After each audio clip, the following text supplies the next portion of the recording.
Bonjour à toutes et à tous, nous sommes heureux de vous accueillir aujourd'hui pour ce nouveau webinaire en fait qui traitera des sujets de loi de finances et de financement de la sécurité sociale. Vous savez qu'on est dans un contexte réglementaire un petit peu particulier avec la censure du gouvernement en fin d'année dernière.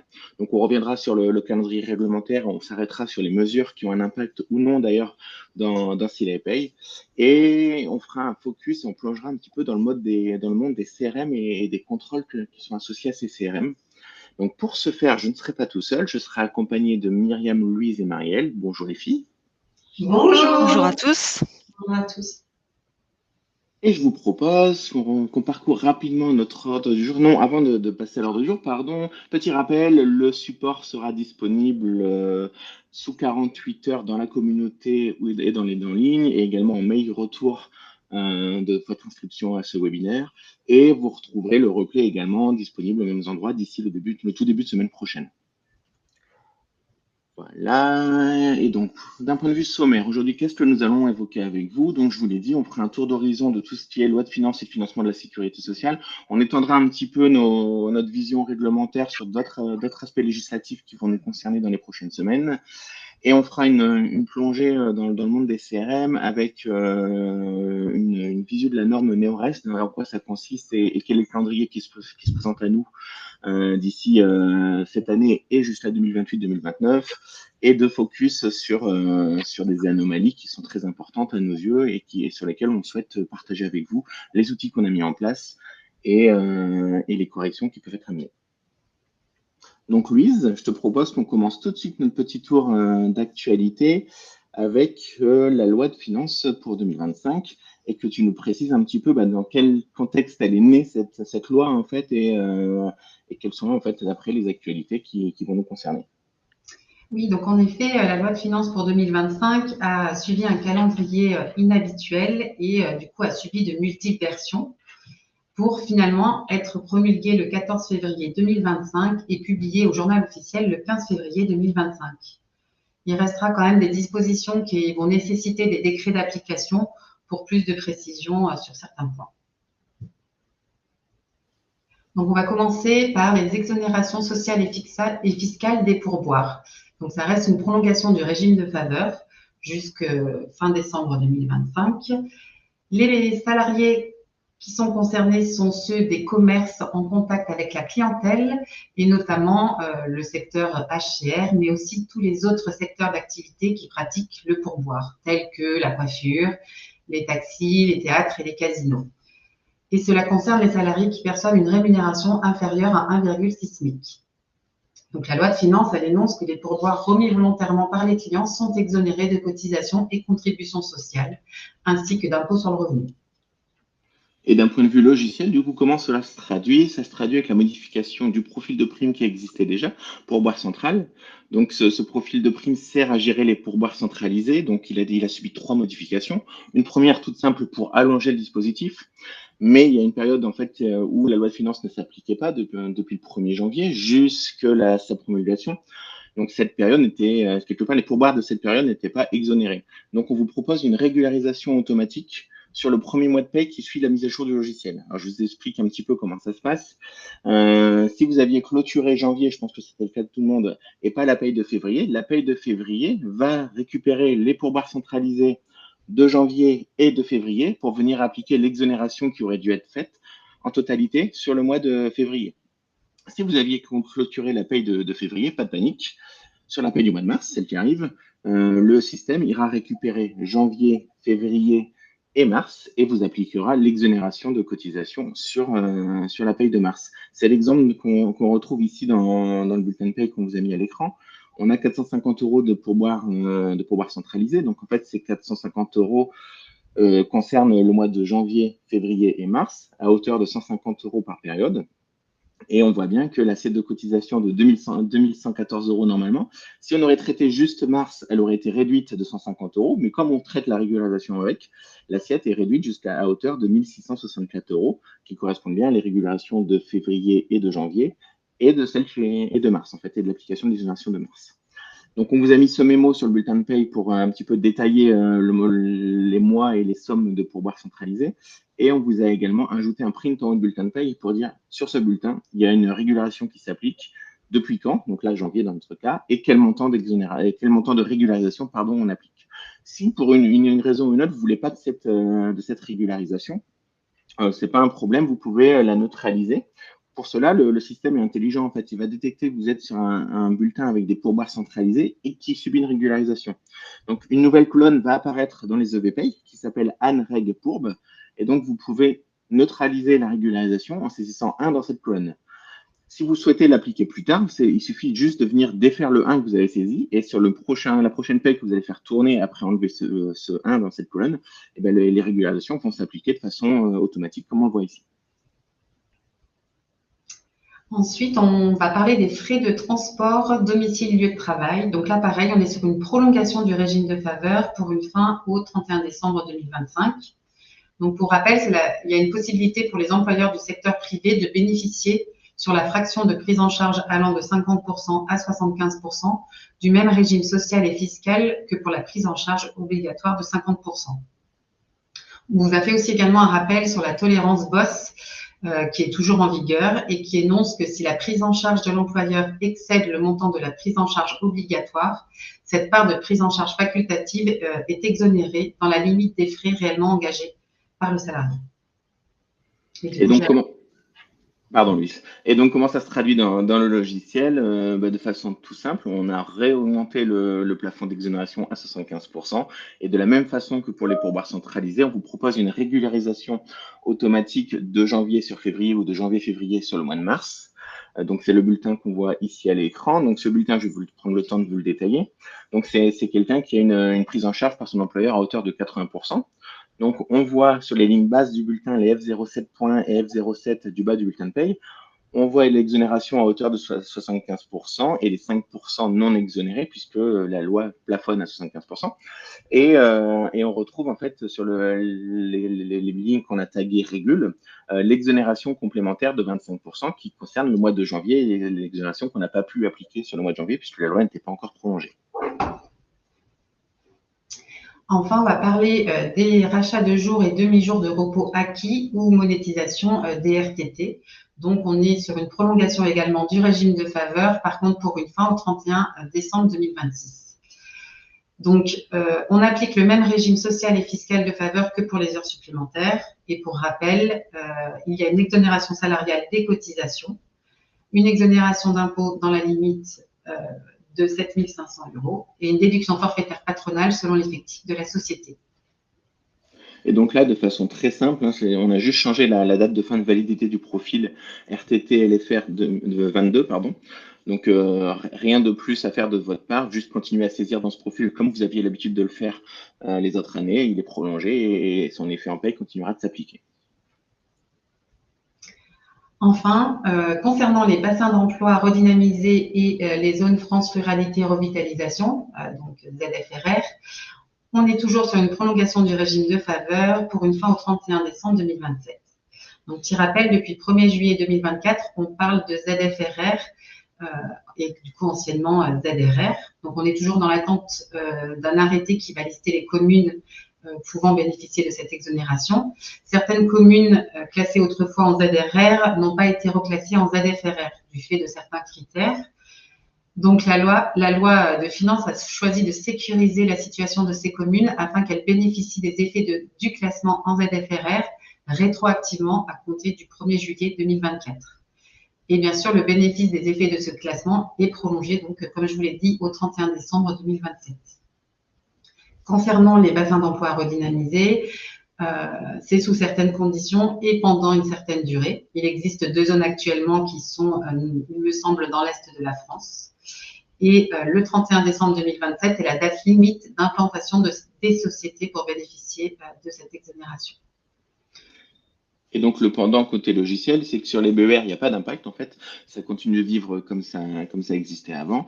Sur les ZFRR, un point d'attention tout de même. Donc, on est en attente de l'arrêté pour voir s'il y a des impacts qu'on n'aurait pas vus, mais en l'état actuel de nos analyses, il n'y en a pas. Par contre, il y a un impact d'un point de vue paramétrage à faire en fiche salarié. Donc, c'est-à-dire de venir saisir le bon code d'exonération pour les salariés concernés. Donc, ça se passe au niveau de la fiche salariée. Il y a le petit encart exonération de cotisation. Et donc, il faut venir sélectionner la zone ZFRR pour les salariés concernés. Ce changement de ZRR vers ZFRR n'a pas d'impact sur le bulletin de paye, c'est tout à fait normal.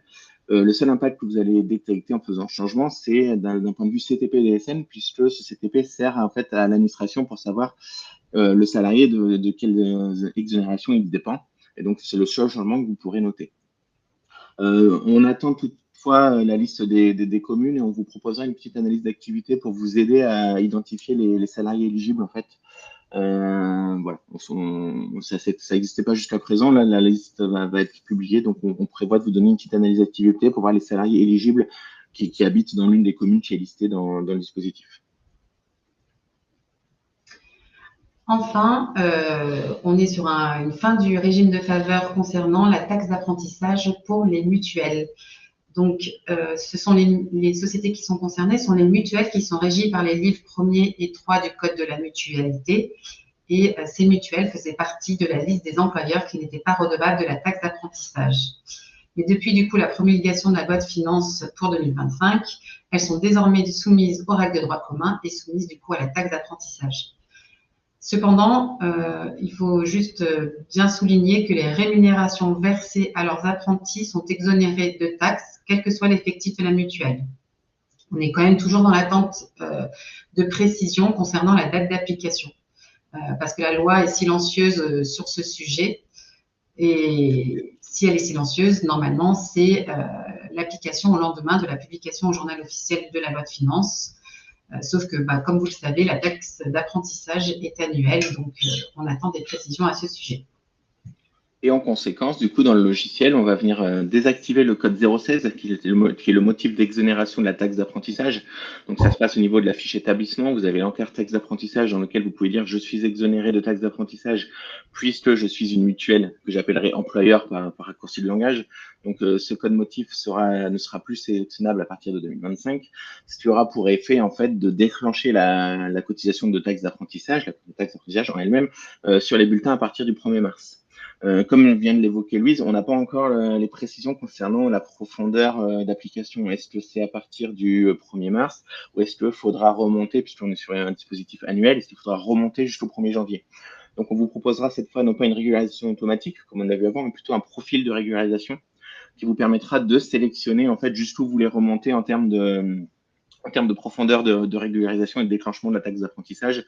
Donc, ça se basera soit sur un profil existant, parce qu'on a déjà des profils de régularisation sur la taxe d'apprentissage, soit sur un nouveau profil. Donc, on vous communiquera tout ça dans une publication à venir. Enfin, nouveauté de la loi de finances, c'est le versement mobilité au niveau régional. Donc, les régions de France métropolitaine, sauf celle de l'Île-de-France, et la Corse peuvent instaurer un versement mobilité pour les entreprises d'au moins 11 salariés. L'objectif de ce versement, il est comme habituellement de financer les infrastructures de transport. Le taux de ce versement, il est plafonné à 0,15% des rémunérations soumises à cotisation sociale. Et d'un point de vue produit, pour l'instant, on est en attente de l'apparition des circulaires, puisque on n'a pas encore les informations de comment ça va s'articuler avec le transport, avec le versement mobilité qui existe actuellement. Est-ce que ce versement mobilité régional viendra en complément, en remplacement? Est-ce que le cumul des deux sera plafonné dans la limite de 0,15 comme on vient de le voir? Donc, il y a tout un tas de questions qui restent en suspens, qui ne nous permettent pas pour l'instant d'implémenter ce dispositif. Mais dès qu'on aura les informations, on se mettra en ordre de marche pour l'implémenter. On reviendra vers vous, vers nos publications du mardi. Donc, restez attentifs à ces publications pour savoir quand est-ce qu'on vous mettra cette nouveauté à disposition. Enfin, nouvelle activité partielle longue durée, qui est l'activité partielle longue durée robot. Elle est destinée du coup à assurer le maintien dans l'emploi des salariés dans les entreprises confrontées à une réduction d'activité durable qui n'est pas de nature à compromettre leur pérennité. Un décret, du coup, par contre, devrait paraître rapidement pour fixer les modalités de mise en œuvre et notamment déterminer le niveau des indemnités et allocations versées aux salariés et à l'entreprise.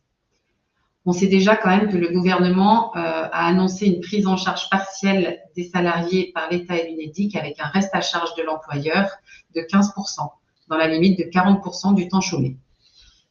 Et donc là, d'un point de vue logiciel, ça va être de la même façon dont je vous l'évoquais avant. On n'a pas toutes les précisions pour pouvoir mettre en place ce dispositif pour l'instant. Donc, je vous renvoie à nos informations futures pour prendre connaissance de quand on le mettra à disposition. Et autre point, du coup, qui concerne le prélèvement à la source et la nouvelle grille de taux neutre, ainsi que tout ce qui est retenu à la source et taxes sur les salaires, avec de nouveaux barèmes, mais qui sont toujours en attente d'un arrêté. Donc, on vous a fait un petit rappel de tout ce qui était prélèvement à la source, retenu à la source et taxes sur les salaires. Taxes sur les salaires, oui, donc ne pas confondre prélèvement à la source et retenu à la source. La retenue à la source, elle est versée à des personnes qui ne sont pas fiscalement domiciliées en France. Donc, la nouvelle grille des taux neutres s'appliquera aux revenus perçus ou réalisés à compter du 1er mai 2025. Donc, ça concerne le prélèvement à la source. Et les tranches du barème de la taxe sur les salaires et de la retenue à la source sont révisées tous les ans et revalorisées en corrélation avec le barème de l'impôt sur le revenu. Donc, les arrêtés ne sauraient tarder. Et d'un point de vue logiciel, vous en avez l'habitude, ces grilles seront mises à jour, on communiquera dessus. Là, on vous en parle aujourd'hui puisqu'on est sur une temporalité différente en fait de ce qu'il fait habituellement. Mais en tout cas, voilà, on sera au rendez-vous de ces mises à jour de grilles comme chaque année. Et ce qui clôt notre chapitre sur la loi de finances pour 2025. Et on va basculer par la surprise de ce week-end, Louise, qui était la publication au journal officiel de la loi de financement pour la sécurité sociale. Est-ce que tu peux nous rappeler un petit peu son calendrier législatif et ensuite on détaillera les mesures ensemble. Donc, en effet, la loi de financement de la sécurité sociale pour 2025 a suivi, pareil, un calendrier un peu particulier. Mais après la décision du Conseil constitutionnel le 28 février 2025, la loi de financement a été promulguée et publiée dans la foulée le même jour. C'était vraiment un souhait du gouvernement qui ne voulait pas perdre un mois de plus pour se voir appliquer les nouvelles dispositions de cette loi de financement. Donc, on va vous parler dans un premier temps des allègements généraux de cotisation et notamment de la réduction générale de cotisation patronale. Donc, grande nouveauté, mais vous êtes au courant, il y a une intégration de la PPV versée ou affectée à un plan d'épargne dans la formule du calcul du coefficient de la RGC, mais aussi dans l'assiette de la réduction. Donc, ces allègements, ces nouveaux calculs s'appliquent à compter du 1er janvier 2025. Par contre, on est toujours dans l'attente de savoir quel SMIC est retenu dans la formule de calcul et quel est le sort des salariés déjà sortis. Le BOS et les décrets d'application devraient préciser ces points. Il se peut qu'il y ait une période de tolérance, notamment pour les salariés sortis. Et enfin, pour 2026, il est prévu une réduction générale reconfigurée et une suppression des deux autres allègements généraux, qui est l'allocation familiale et l'assurance maladie. Et d'un point de vue logiciel, de la même façon, en fait, l'intégration de la PPV se fera de façon automatique dans la RGC. Donc, vous pouvez continuer à utiliser les profils de primes que vous avez l'habitude pour verser les PPV. Et on ira également chercher en fait les montants de PPV versés depuis le 1er janvier afin de les intégrer dans la RGC du mois en cours quand on aura publié la nouveauté. Donc aucune saisie complémentaire de votre part ne sera attendue, ce sera automatique. Et bien sûr, on adaptera le mémo en conséquence pour vous signifier il y a des PPV qui ont été injectés dans la RGC, que vous puissiez comprendre en fait le détail du calcul comme c'est déjà le cas sur la RGC. Donc, on mettra à jour le logiciel dès qu'on aura les précisions sur le SMIC à appliquer. Voilà. Il y a un autre point sur lequel je voulais attirer votre attention, c'est le fait que il y a beaucoup d'autres dispositifs d'exonération qui se basent soit sur le SMIC RGC, soit sur le soumis RGC. Ceux-là ne sont pas impactés par l'intégration de la PPV. La PPV ne concerne vraiment que le périmètre RGC pur et strict, donc le soumis et le coefficient RGC. Autre allègement de cotisation patronale, ça concerne du coup l'abaissement des plafonds d'éligibilité aux réductions de taux allocation familiale et assurance maladie. Donc, la nouveauté, c'est que sont éligibles au taux réduit les rémunérations inférieures à 2,25 SMIC pour l'assurance maladie et 3,3 SMIC pour les allocations familiales. Avant, on était à 2,5 SMIC pour l'assurance maladie et 3,5 SMIC pour les allocations familiales. Donc, comme précédemment, on reste toujours en suspens sur le taux du SMIC que retiendra le gouvernement pour calculer les nouveaux plafonds de rémunération. Néanmoins, on a eu des retours de la doctrine sociale qui se positionnent en faveur du SMIC en vigueur au 1er janvier 2025. Mais on attend quand même un décret qui viendra préciser le SMIC retenu. Et donc, d'un point de vue logiciel, de la même façon, deux modifications sont attendues. La première, la baisse des coefficients, comme Lise vient de vous l'évoquer, et le second, la mise à jour du SMIC, sachant que, pour rappel, depuis la loi de financement de la sécurité sociale 2024, le SMIC était figé à sa valeur du 31/12/2023. Donc, on attend le décret qui précisera le SMIC à retenir pour mettre à jour le logiciel sur ces deux points. Pas d'inquiétude, c'est des dispositifs qui se veulent en régulation progressive annuelle, en vision annuelle en fait. Et donc le fait qu'on le fasse sur mars ou sur avril, selon quand tombera le décret, ça n'aura pas d'impact. En fait, ça permet, le système suivra. Il n'y aura pas de régularisation en tant que telle à faire puisque ça s'appliquera sur le mois de paye en cours. Enfin, grande nouveauté aussi, l'exonération apprentie pour les contrats conclus au 1er mars 2025. Donc, la nouveauté, c'est pour les contrats conclus à compter du 1er mars 2025, il va y avoir donc la limite d'exonération des cotisations salariales qui est abaissée à hauteur de 50% du SMIC, alors que précédemment, c'était 79%. Et la fraction de salaire des apprentis qui excède 50% du SMIC est assujettie à CSG-CRDS, alors que précédemment, elle était totalement exonérée. Par contre, les contrats conclus avant le 1er mars 2025 continuent toujours d'appliquer les exonérations salariales dans les conditions antérieures. Voilà, on vous a mis quid de la taxe sur les salaires, qui a la même assiette que la CSG-CRDS sans abattement, quid du forfait social à 8% et de la déductibilité CSG-CRDS. Donc, l'administration sociale et fiscale devront apporter des précisions à ce sujet. Et donc, d'un point de vue logiciel, il y a un terme qui nous a un petit peu gêné dans l'analyse, c'est la conclusion des contrats avant le 1er mars. Donc, des informations qu'on a actuellement, c'est bien la date de signature du contrat d'apprentissage qu'il faudrait prendre en compte pour voir si le contrat d'apprentissage doit être exonéré à hauteur de 79% ou de 50% du SMIC. Donc, on va exploiter un nouveau champ, on va exploiter de façon nouvelle un champ qui est disponible en fiche salarié, donc dans l'information sur contrat particulier que vous retrouvez en fiche salarié, donc c'est la date de signature.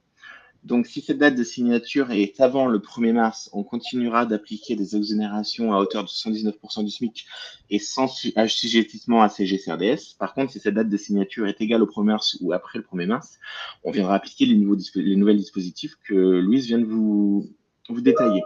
Si cette date n'est pas renseignée en fiche salariée, on continuera de s'appuyer sur la date de début de contrat cette fois. Donc, il y a une petite nuance même entre le contrat et la signature. Donc, attention à cette date. D'ailleurs, on va vous mettre un print en haut des bulletins de paye pour vous dire attention, vous êtes sur un contrat d'apprentissage pour lequel il n'y a pas eu de date de signature de renseigner. Donc, nous, par défaut, le système applique la date de début de contrat. La mise à jour du logiciel est prévue pour au plus tard mardi 18, mais c'est très fortement probable, des informations que j'ai, que ce soit mardi prochain, le 11, donc tout début de semaine prochaine, avec un arbitrage de notre part sur les sujets qui ont été évoqués par lui, c'est-à-dire le forfait social, la déductibilité de la CSG-CRDS et la taxe sur les salaires. Ce qu'on a fait, on a voulu rester simple. On a fait selon les pratiques de paye habituelles, en fait, et selon les règles de paye qui sont habituellement appliquées. Pas d'inquiétude si demain l'administration sociale et fiscale prend des dispositions inverses à ce qu'on connaît habituellement en paye. On viendra proposer de la régularisation et des profils de régularisation pour remettre les situations d'écart. Concernant les exonérations TODE du secteur agricole et les jeunes entreprises innovantes et de croissance, on a des nouveautés et une prolongation. Donc, les exonérations TODE intègrent deux nouvelles catégories d'employeurs, les coopératives d'utilisation du matériel agricole et les coopératives de conditionnement des fruits et légumes. Et enfin, les exonérations JEI, JEC, il est précisé que ces entreprises doivent réaliser des dépenses de recherche représentant au moins 20% des charges pour la JEI et entre 5 et 20% des charges pour la JEC. Donc, vous pouvez le voir, il y a des nouveautés dans ce sens, mais il y a aussi une pérennisation des modalités d'application de ces exonérations en dehors de ces deux nouveautés.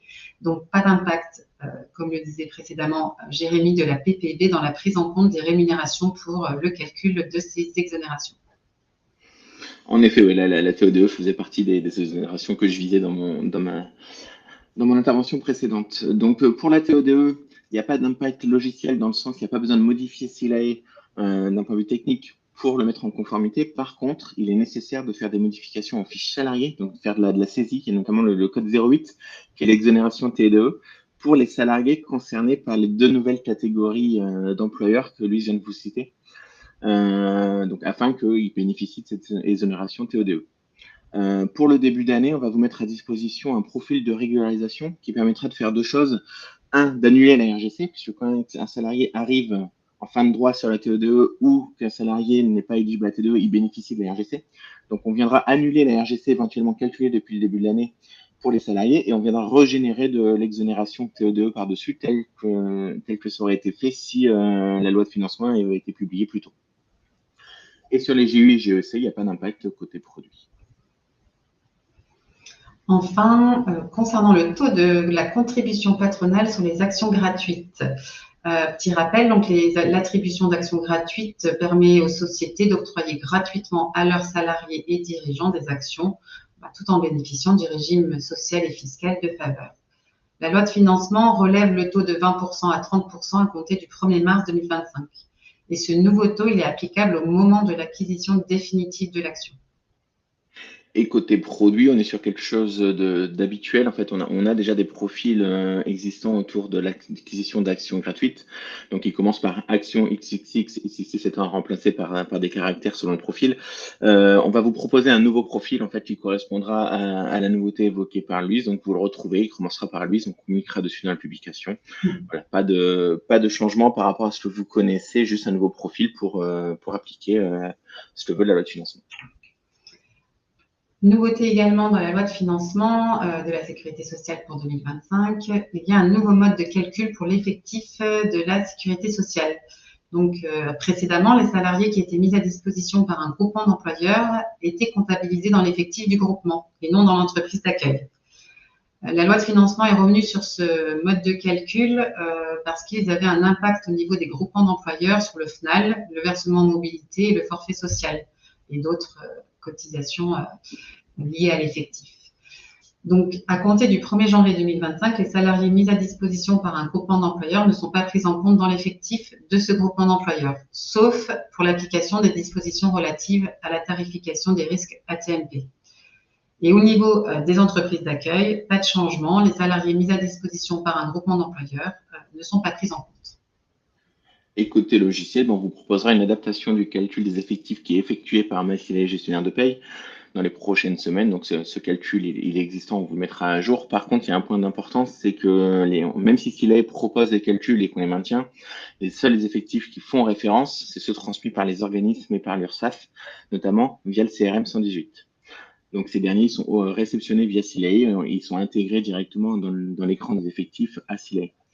Je vous parle de cette mise à jour via CRM. Le GIP nous a communiqué un point d'attention. Il y a un peu de retard dans la transmission des effectifs via le CRM 118. Il y a eu un blocage technique en fait dans la plateforme du GIP qui fait que pour l'instant ils n'ont pas encore été transmis. Donc on vous invite à rester vigilant. On a eu une information là à 10h58 avant que le webinaire commence, comme quoi la situation sera en cours de déblocage. Mais on vous invite à rester vigilant si certains de vos clients sont en attente en fait des effectifs pour voir un petit peu s'ils franchissent des seuils ou pas, de rester en veille sur notre entreprise pour voir quand est-ce que la situation sera débloquée. De notre côté, on a fait une actu sur la publication, sur la communauté, pardon, et on continuera à communiquer dessus. Mais voilà. Donc ça arrive, ça va se débloquer, mais s'il y a du retard, là, c'est normal, c'est pas de notre fait, c'est logique qu'il y a rencontré un petit souci technique. Donc pour ce qui est des taux AT-MP, on est toujours dans l'attente des nouveaux taux. Donc les taux de cotisation AT-MP, ils sont déterminés annuellement par la CARSAT. C'est une cotisation patronale qui est versée chaque mois pour couvrir les risques de maladies professionnelles et d'accidents de travail, dont des accidents de trajet. Donc, les arrêtés fixant pour 2024 les majorations continuent toujours à s'appliquer jusqu'à la publication du nouvel arrêté. Et enfin, les nouveaux taux pour 2025 sont généralement publiés après l'entrée en vigueur de la loi de financement, donc ne devraient pas tarder à apparaître. Et donc, pas d'inquiétude sur le fait qu'il n'y ait pas de nouveaux taux. Si là, ils continuent d'appliquer les taux de 2024 qui sont dans le logiciel, donc là, il y a une continuité. Dès que les CRM seront reçus, vous pourrez les intégrer et appliquer les nouveaux taux. Sachant qu'une information qu'on a, c'est que la date d'effet de ces taux sera le 1er mai 2025. Donc, ne vous inquiétez pas s'ils n'arrivent pas là en mars ou tout début avril. C'est normal, il y a un petit peu de temps puisque leur application sera à partir du 1er mai 2025. Restez attentifs aussi sur les taux ATMP. Marielle fera un gros focus, Marielle et Myriam feront un gros focus un petit peu plus tard dans la présentation. C'est ce qui remonte beaucoup dans les anomalies et niveau CRM, donc restez attentifs. Il y a plein de petits outils pour vous aider. On détaille tout ça un petit peu plus tard dans la présentation. Et on en a fini avec notre financement de la sécurité sociale pour 2025. On se propose très rapidement d'évoquer 4-5 autres points avec vous qui sont des sujets qui ont un impact aussi potentiellement dans le logiciel. Voilà, donc Louise, est-ce que tu peux nous évoquer le premier, s'il te plaît? Oui, donc dans les premières actualités du moment, il y a les aides apprentis pour les contrats conclus à compter du 24 février 2025. Donc, il y a une aide unique qui est pérenne pour les contrats conclus à partir du 24 février 2025 pour les entreprises de moins de 250 salariés. Donc, elle est de 5 000 € et 6 000 € si l'apprenti est reconnu travailleur handicapé. Et il y a une réactivation de l'aide exceptionnelle pour les contrats conclus du 24 février 2025 au 31/12/2025. Donc, 5 000 € toujours pour les entreprises de moins de 250 salariés. Et ça concerne du coup les entreprises de 250 salariés et plus pour l'aide qui est égale à 2 000 €. Et toujours 6 000 € si l'apprenti est reconnu travailleur handicapé. Et d'un point de vue logiciel, donc il n'y a pas d'impact. Par contre, on vous a mis un petit rappel juste pour vos employeurs, enfin pour vos clients et qui sont des employeurs, de bien leur repréciser s'ils posent la question. Il y a 2 aides, mais c'est pas pour ça qu'on peut bénéficier 2 fois d'une aide, même si elle est différente. Donc un employeur ne peut bénéficier que d'une seule aide par apprenti et sur la totalité de son contrat d'apprentissage. Enfin, on évoque une diminution de l'indemnisation des arrêts maladie.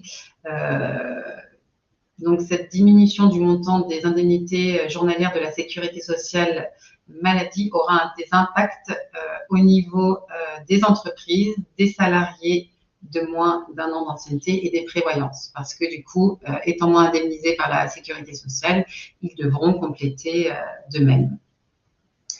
Enfin, donc, abaissement du plafond pris en compte pour le calcul des ISS, maladie non professionnelle, qui passe de 1,8 à 1,4 fois le SMIC. Cette réforme, elle s'applique aux arrêts de travail prescrits à partir du 1er avril 2025. Donc, bien noter que les arrêts de travail prescrits avant cette date restent indemnisés dans les conditions prévues antérieurement. Et donc, côté logiciel, les travaux de conformité sont en cours. Donc, ils consistent à abaisser le plafond à 1,4 SMIC. Et comme l'a dit Louise, hein, on ne traitera uniquement que les arrêts initiaux, donc les arrêts débutants à partir du 1er avril.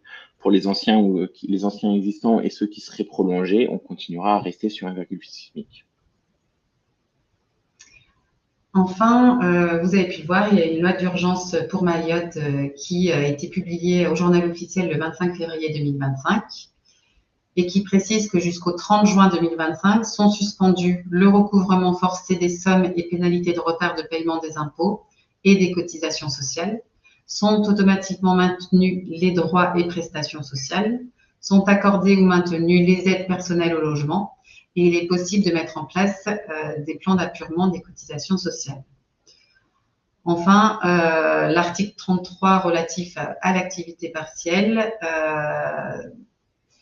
précise qu'il sera prévu par décret une majoration du taux horaire de l'allocation et de l'indemnité d'activité partielle pour les demandes faites entre le 14 décembre 2024 et le 31 mars 2025. Il y aura quand même une prolongation possible jusqu'au 31 décembre 2025 en fonction de la situation pour Mayotte. Et pour mettre à jour le logiciel, ben, on est suspendu à ce décret en fait quelque part, donc on le mettra à jour dès qu'on aura les valeurs qui seront communiquées par décret. Et bien sûr, on prendra en compte l'effet rétroactif et l'éventuelle prolongation s'il y en a une pour cette loi d'urgence pour Mayotte. Et dernier point d'actualité qui a fait beaucoup parler, qui est l'avantage en nature, avec la nouveauté pour 2025, l'arrêté du 25 février abroge et remplace l'arrêté de 2002. Donc, cet arrêté énonce une augmentation de l'évaluation forfaitaire pour les véhicules mis à disposition à partir de février 2025. Pour rappel, l'évaluation, elle se fait sur option, donc soit sur la base des dépenses réellement engagées, donc là, pas de modification par l'arrêté, soit sur la base d'un forfait annuel avec là, du coup, une hausse des pourcentages appliqués. Donc, l'impact de l'arrêté 2025 sur l'évaluation forfaitaire reste important. On attend des confirmations par le BOSS, mais il faudrait distinguer deux règles d'évaluation forfaitaire selon la date de mise à disposition du véhicule, notamment l'application des nouvelles règles pour l'avantage en nature lié à un véhicule mis à disposition à partir de février 2025 et l'application des anciennes règles pour l'avantage en nature lié à un véhicule mis à disposition avant février 2025.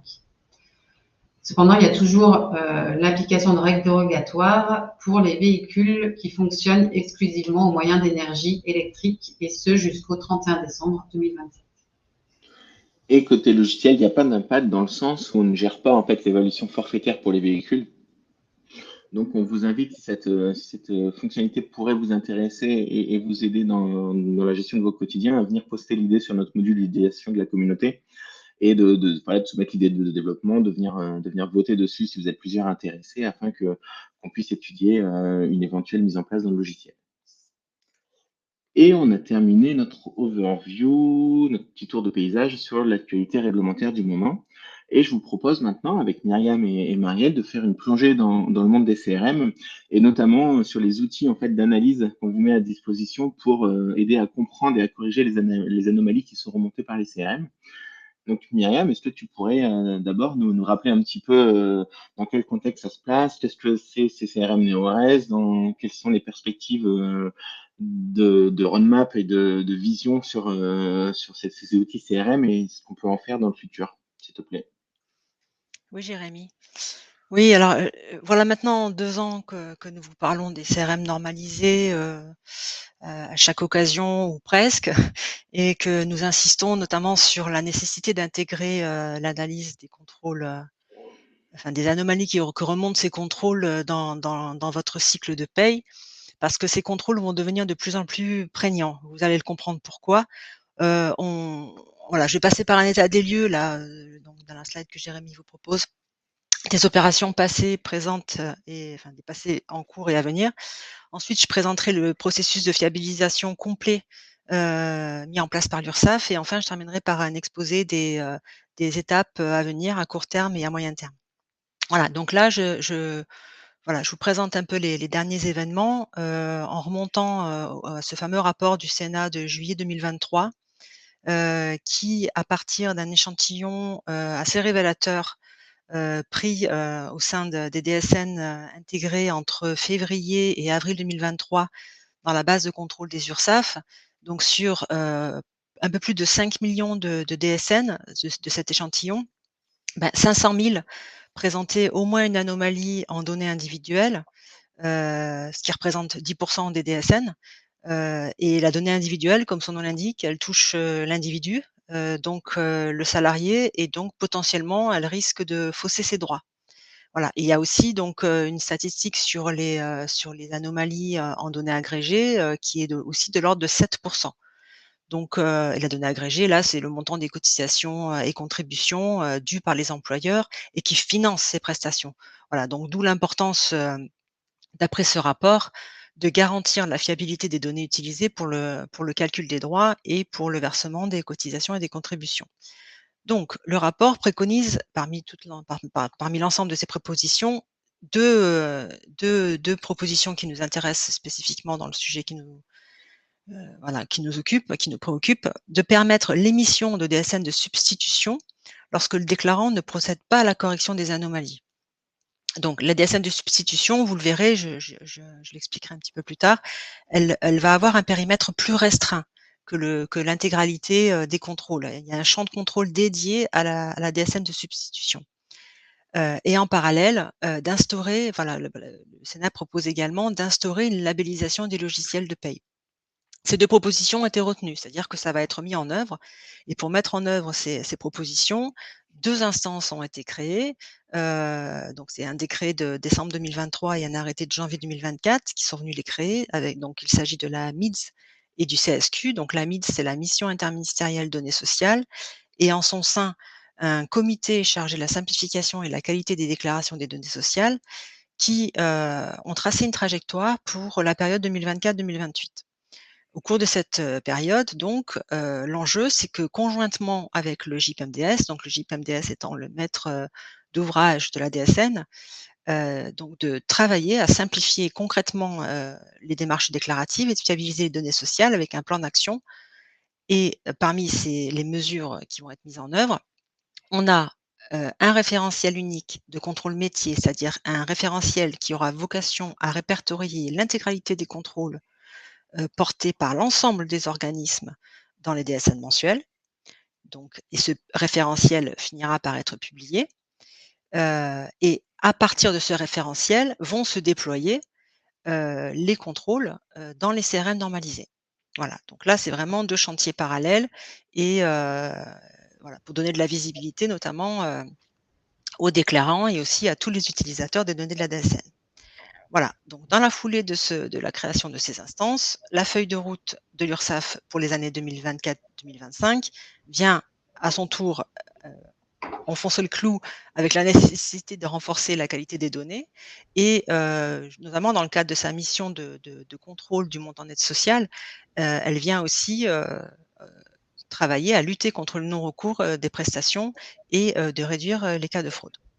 Voilà, et enfin, la dernière actualité, dans toute cette coordination des opérations, c'est la signature d'une convention de partenariat entre l'URSSAF Caisse nationale, Hexacos, la Caisse centrale, des MSA et la Fédération Agir Carco pour, concrètement mettre en œuvre une coopération opérationnelle interrégimes pour, fiabiliser les DSN, les CRM et mettre en œuvre la DSN de substitution en cas de carence de l'employeur. Voilà, et cette convention, elle vient également définir, de toute façon les travaux sont en train d'être renforcés, la nécessité d'œuvrer sur, la fiabilisation du calcul du plafond de la sécurité sociale, la déclaration des assiettes de cotisation, et le calcul de la réduction générale, notamment. Voilà, et donc cette convention, elle vient d'être agréée, par un arrêté elle vient d'être approuvée, pardon, par un arrêté du 6 février 2025. Donc, une fois qu'on a maintenant tous ces outils mis en place, l'objectif, c'est d'atteindre en 2028 la généralisation d'un CRM unique. C'est-à-dire qu'aujourd'hui, vous avez plusieurs CRM, plusieurs codes dans le produit. L'objectif, c'est que ce CRM rassemble tous les contrôles de tous les organismes et que vous n'en ayez plus qu'un.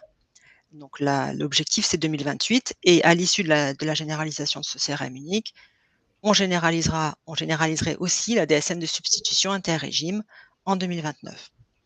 Voilà, donc là, c'est vraiment, le contexte juridique un petit peu qui est posé. Je vous ai mis aussi les liens dans la slide. Maintenant, s'agissant du processus de fiabilisation mis en place par l'URSSAF, vous connaissez déjà, quand même depuis 2 ans les 2 premières étapes. Voilà, j'en ai résumé 5, parce qu'il y a une temporalité dans le cadre de ces contrôles, et une montée en puissance, de la nécessité de corriger les contrôles. Donc là, on a, à partir du dépôt de votre DSN mensuel, donc on va dire que c'est le point 0, s'ouvre une phase de prévention, comme aime le dire l'URSSAF et ils n'ont pas tort, parce que l'idée c'est que vous ayez l'information d'anomalies éventuelles au plus tôt pour pouvoir les corriger avant l'échéance. Donc le CRM 119, c'est celui qui vous est retourné par l'URSSAF à H+4 du dépôt. Donc le retour est quasi immédiat. L'objectif, c'est que vous puissiez corriger les anomalies avant l'exigibilité en déposant une DSN annulaire en place. Deuxième phase, un contrôle 120, le contrôle CRM 120, qui lui va tourner à J+5 de la date d'exigibilité. Donc lui, il va recenser à nouveau les anomalies non corrigées, en s'appuyant non plus sur uniquement le mois principal déclaré, mais aussi sur les périodes antérieures. Et à ce moment-là, lui aussi va vous restituer les anomalies à corriger et vous devrez le faire à l'exigibilité la plus proche. Voilà, donc le CRM 119, c'est avant l'échéance, vous pouvez agir, réagir, corriger, éviter d'avoir à régulariser ultérieurement. Le CRM 120, c'est acté, c'est enregistré, il va falloir corriger à l'avenir. Voilà, donc ça, ces processus, vous les connaissez maintenant. La nouvelle étape qui arrive, c'est un CRM de rappel annuel. Donc, il portera le code 124 et celui-ci en vitesse de croisière sera émis en mars de N+1, c'est-à-dire qu'il viendra rappeler l'intégralité des anomalies non corrigées dans les CRM 120 de l'année précédente pour que vous ayez encore une nouvelle phase ultime de correction. À ce moment-là, donc l'URSSAF vous informera que la non-correction pourra entraîner une substitution des données dans le système et elle vous informera de votre droit d'opposition.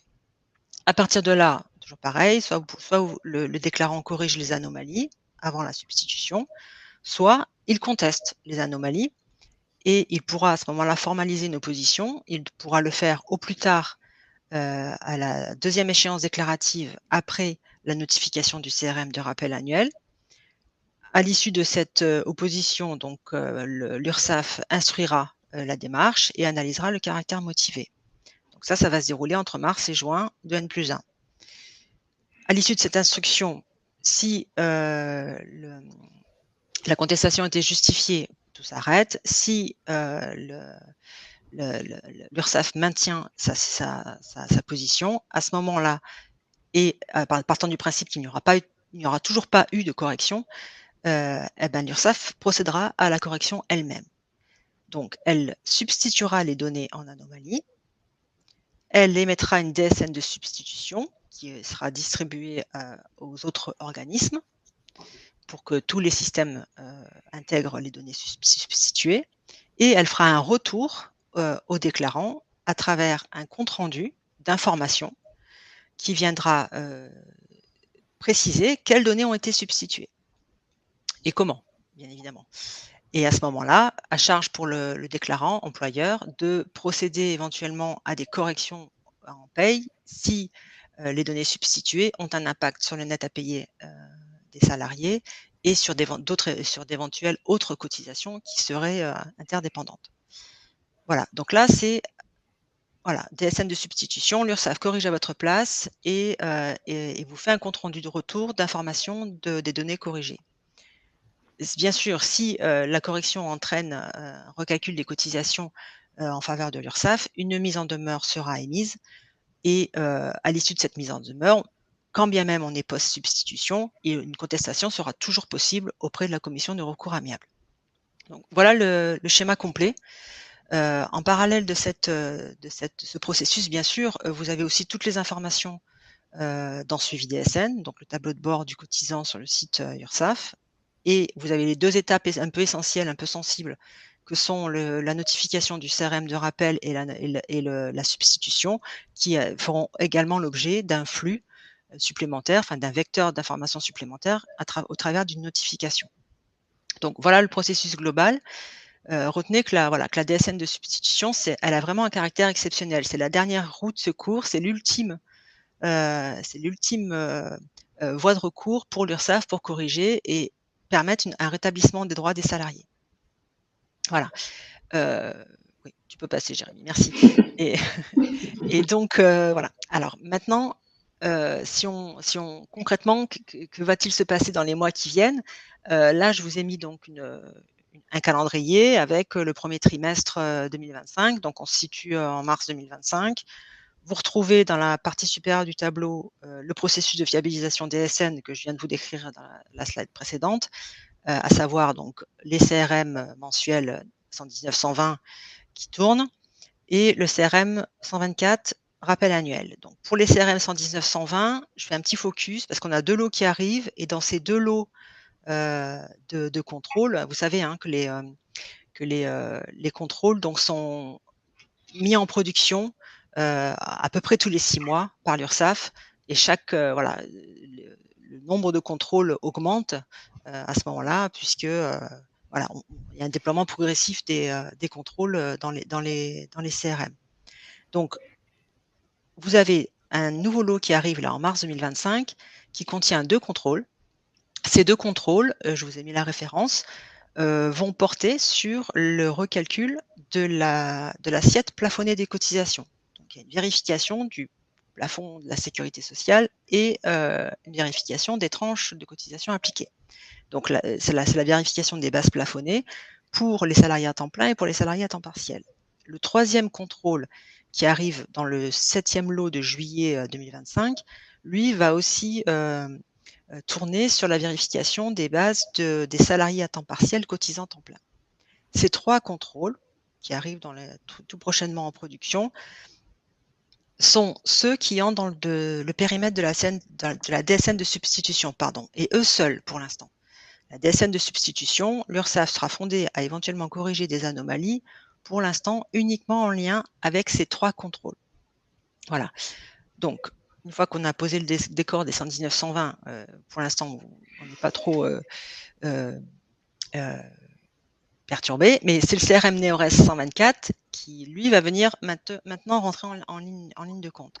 Donc, exceptionnellement, pour l'année 2025, au titre de l'année 2024, un CRM de rappel sera émis, donc non pas en mars, parce qu'il y a une petite phase de décalage, puisqu'on est en train de, enfin voilà, les systèmes sont en train de cadrer le dispositif. Donc ce sera en avril. En avril, donc l'URSSAF va envoyer un CRM de rappel annuel au titre de l'année 2024, mais ce CRM annuel 2025 fera office de répétition générale. C'est-à-dire que voilà, c'est en gris, c'est une phase de test. Toutes les anomalies des CRM 120 de 2024 non résolues seront rappelés à l'occasion de ce CRM, mais il ne donnera pas lieu à substitution. Alors, on vous invite quand même à en prendre connaissance nécessairement, hein, puisque ce qui a déjà été notifié une première fois dans le cadre du CRM 120 qui sera rappelé dans le CRM 124, bon, sauf anomalie non justifiée, hein, voilà, il y a toujours moyen de contester et de faire une procédure contradictoire auprès de l'URSSAF, mais voilà, l'idée c'est quand même d'analyser ce retour. Donc voilà, c'est la phase de répétition générale qui n'entraîne pas de substitution. En mars 2026, en revanche, il y aura un vrai CRM de rappel annuel 2025 qui, lui, pourra donner lieu à substitution. Voilà, et les données substituées sont celles vraiment qui impactent les droits à retraite des salariés. Je nomme cette DSN de substitution V2. Pourquoi? Parce que vous avez une V1. Il y aura quand même une V1 qui devrait tourner au courant de l'année 2025 et qui jouera à ce moment-là plutôt dans le contexte des cas de redressement. Donc, en cas de contrôle sur place ou sur pièce, l'URSSAF pourrait émettre des DSN de substitution en cas de redressement sur les cotisations vieillesse. Voilà. Mais cette DSN de substitution dite V1 sera sans retour au déclarant. Donc voilà. Donc là, voilà, on a le processus complet, le processus qui se renforce et qui se dote de nouveaux outils pour rétablir le salarié dans ses droits. Aujourd'hui, on a environ 120 contrôles URSSAF qui tournent chaque mois. Et sur ces 120 contrôles, le champion depuis le début, comme vous l'a un petit peu dit Jérémy tout à l'heure, le champion de ces anomalies, c'est parce qu'il représente un quart des anomalies, c'est le taux de cotisation AT. Donc c'est le code TX AT DA 059, DA pour données agrégées, 059 pour le code de cotisation en DSN. Et voilà, et celui-ci se déclenche en cas d'écart entre le taux AT qui a été notifié par la CARSAT et celui qui a été déclaré en DSN. Voilà, donc on a voulu améliorer l'outil, améliorer le parcours de paramétrage de ce taux. Et voilà, je laisse la parole à Marielle pour vous présenter toutes ces améliorations. Merci Myriam. Donc maintenant, nous allons nous focaliser sur l'amélioration et la gestion du taux AT et voir ensemble les améliorations qui ont été mises en place pour une gestion plus efficace et automatisée. Comme vous l'a rappelé Jérémy tout à l'heure, les nouveaux taux AT devraient nous parvenir début mai et donc il était important d'anticiper leur intégration pour éviter des erreurs de paramétrage. Le CRM 34 donc véhicule les taux AT personnalisés calculés par la CARSAT. pour chaque établissement, sans prise en compte des taux applicables de certaines catégories de travailleurs, comme les VRP. Et pour rappel, ces taux AT sont reçus en fin d'année pour les établissements existants, sauf cas exceptionnel cette année avec la censure du gouvernement, et à M+1 ou M+2 pour les nouvelles créations. Et donc, un établissement peut être soumis à un taux unique ou à un taux multiple selon les secteurs d'activité. Et tout d'abord, sur cette slide, je vous présente les optimisations qui ont été apportées dans l'écran de paramétrage de paye, à savoir donc plusieurs impacts positifs. Donc, adopter l'ajout d'un descriptif en haut de l'écran pour plus de clarté, l'accès facilité aux fichiers XML pour une consultation plus rapide, le suivi des modifications avec l'ajout de la date de mise à jour, une différenciation visuelle comme les écrans de taux bonus-malus et passe avec automatique en vert et jaune manuel.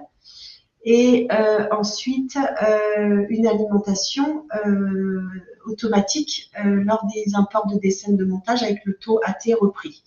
Et pour finir, le renommage du code de section interne afin d'éviter des confusions avec les codes qui sont notifiés dans le CRM 34. Donc, nous allons maintenant nous intéresser aux établissements soumis à taux unique.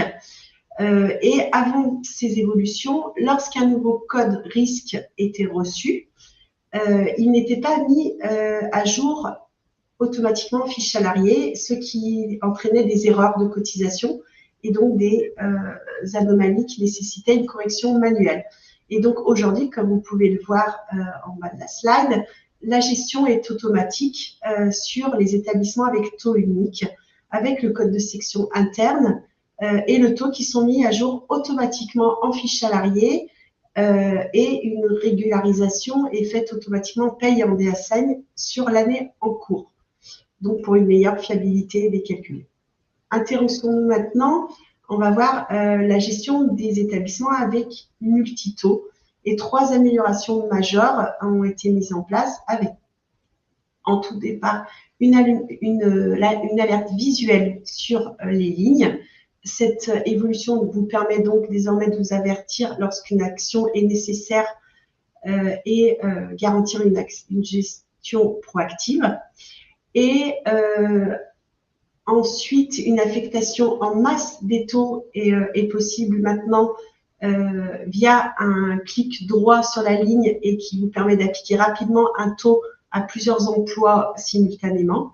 Et ensuite, comme vous voyez sur la droite en bas de la slide, une détection des absences de code de section avec un visuel rouge pour vous indiquer que des fiches salariées sont incomplètes et le code de section n'est pas renseigné.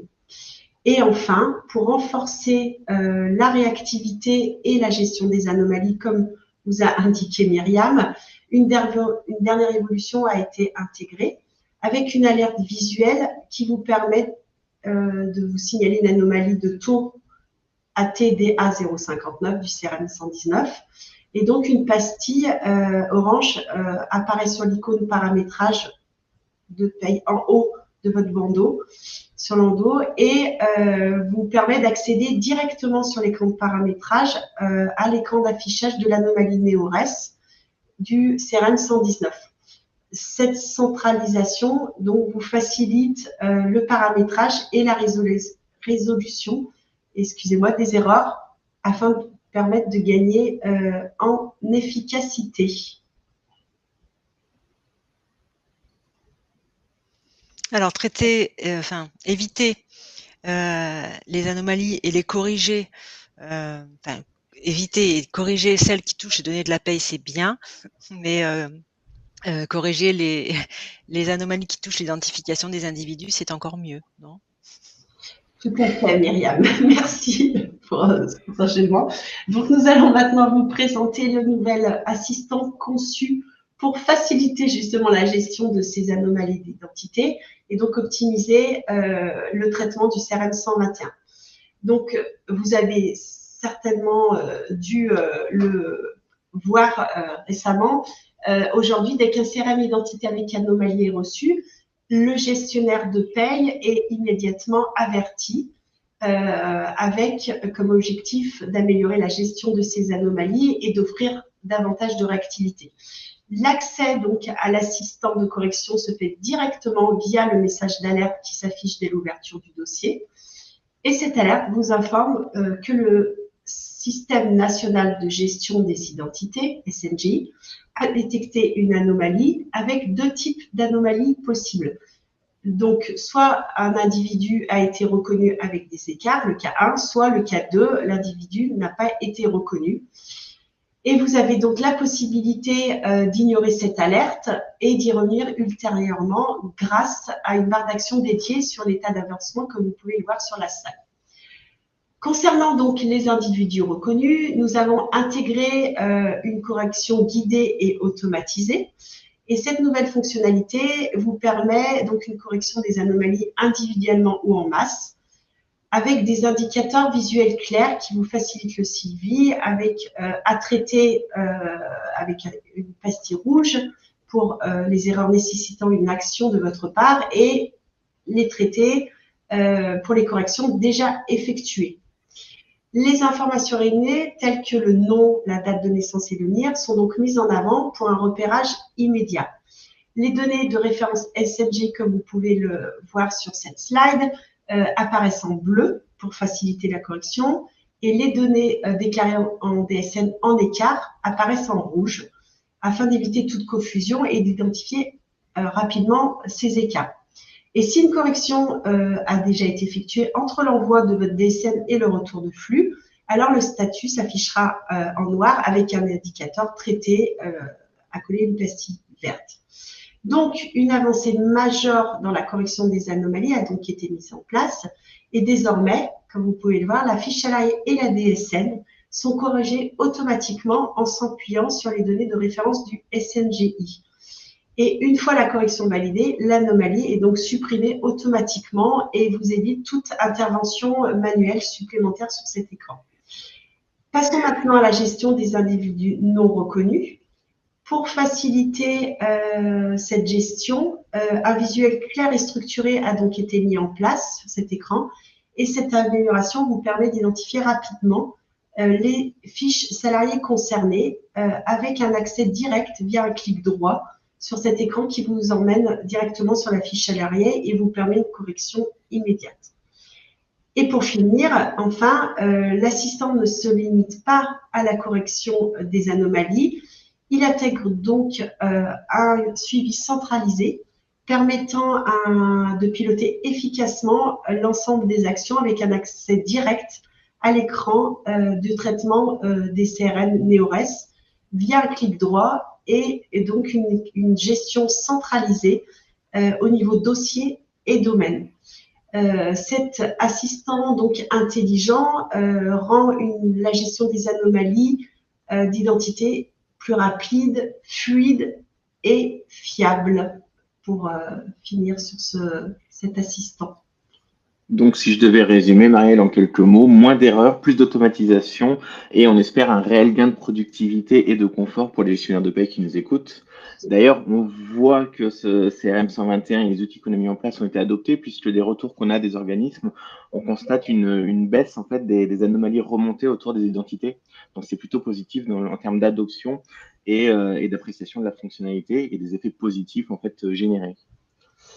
Merci Marielle et Myriam pour cette plongée dans le monde des CRM et l'importance en fait et cette nouvelle étape qui va avoir autant de place que la paye et la vérification de la paye, mais plus maintenant en fait puisque ça touche aux droits des salariés. Donc merci à vous pour cette sensibilisation. Merci également Louise sur la partie légale et réglementaire et des nouveautés. Et merci à tous ceux qui nous ont écoutés aujourd'hui. Juste pour rappel, si vous voulez, il y a un petit questionnaire qui s'affiche également dans le chat, mais que vous pouvez retrouver ici via le QR code pour donner votre avis en deux petites minutes, pas plus de votre temps, pour donner votre avis sur ce que vous avez pensé de ce webinaire, des conseils d'amélioration, etc. On sera à votre écoute et on en profite également pour vous donner rendez-vous dans une dizaine de jours pour découvrir les nouveautés produits avec Christophe, Émilie et Lucie, que vous avez déjà vu plusieurs fois, qui viendront vous présenter les nouvelles fonctionnalités qui ont été amenées dans Massilet, gestionnaire de paie ces dernières semaines. Donc voilà, merci à tous, très bon week-end d'avance et à très bientôt. Au revoir. Merci. Merci. Au revoir. Au revoir.